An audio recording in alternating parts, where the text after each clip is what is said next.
આપણે આ કબૂતર વેચવાના છે ભાઈ.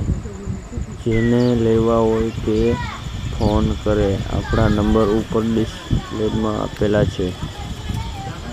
અને ખોટા ફોન કોઈને કરવા નહીં. કબૂતર તમને સસ્તા ભાવે મળશે.